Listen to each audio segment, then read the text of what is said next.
welcome to the next session on Advanced ANSYS Workbench tutorials. In this session, we will analyze a 45-degree bend pipe for its static structural analysis.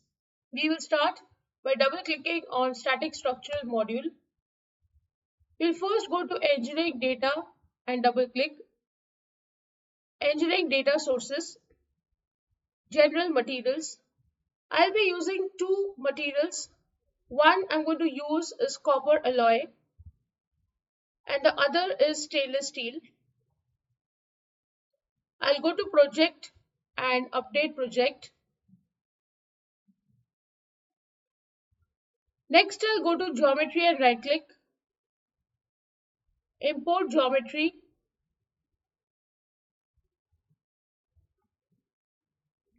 Then I'll go to model and double click.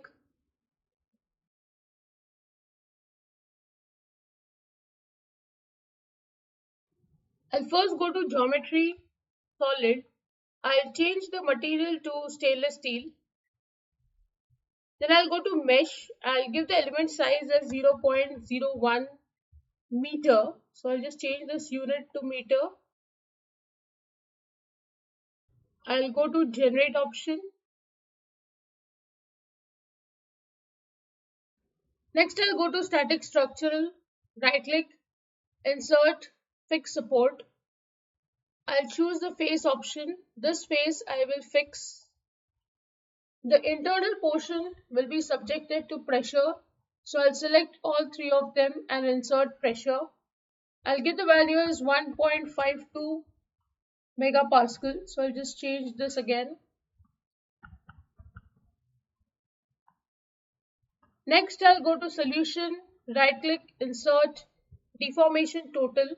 I want to see the deformation directional along the z-axis on this face.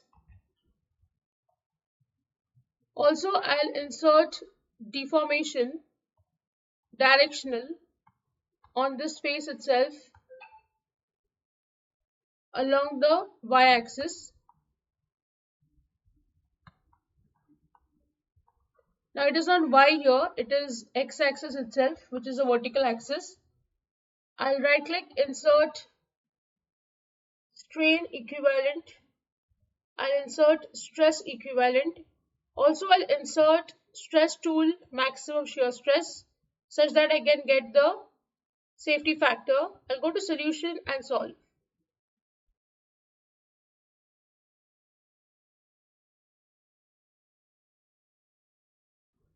I'll first go to total deformation. You can see maximum deformation is 0.1203 mm. You can go to edges and select no wireframe contours, smooth contour such that the colors blend into each other. You can animate and check this result. Minimum deformation is 0. Then I'll go to directional deformation along the z-axis, which is x over here. So you can see the maximum deformation is 0.0127 mm, which is here, and minimum over here is minus 0.012 mm. Next I'll go to directional deformation 2, which is along the vertical axis, which is x over here. So you can see the maximum is here, which is minus 0.018 mm. Minimum is minus 0.0782 mm. Then I'll go to equivalent elastic strain. Maximum value is 0.00038 and minimum is 6.1 into 10 raised to minus 5. Then I'll go to equivalent stress. The highest value is 74.154 megapascal over here.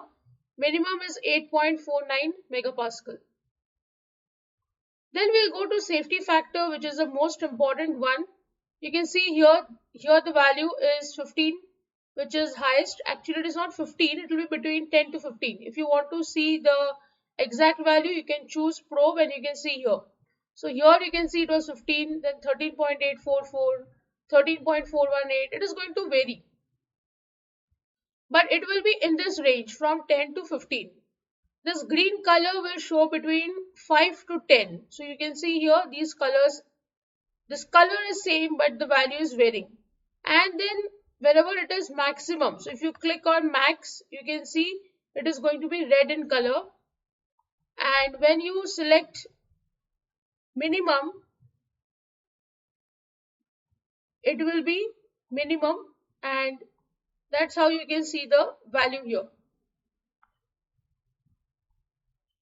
Now this is pretty much safe, so you don't have to change the value of pressure for this material. You can go with this value. Then we will change the material and go to solid, change it to copper alloy, solution, solve once again.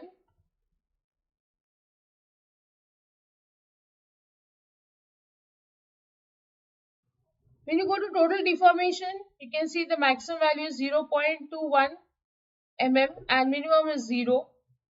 Directional deformation along the z-axis, you can see maximum is 0.02 and minimum is minus 0.02 mm.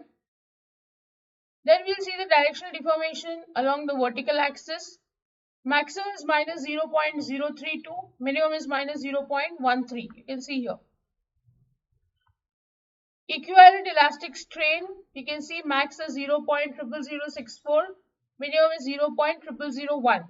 Now these values are different from the ones which we have got for stainless steel.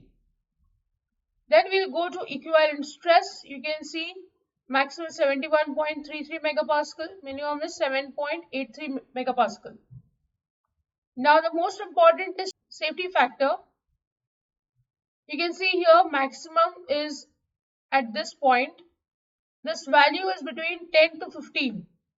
Minimum is 0 actually, which is at certain places, and in other cases you will find in the range from 1 to 5 and 5 to 10 based on the color that you can see here.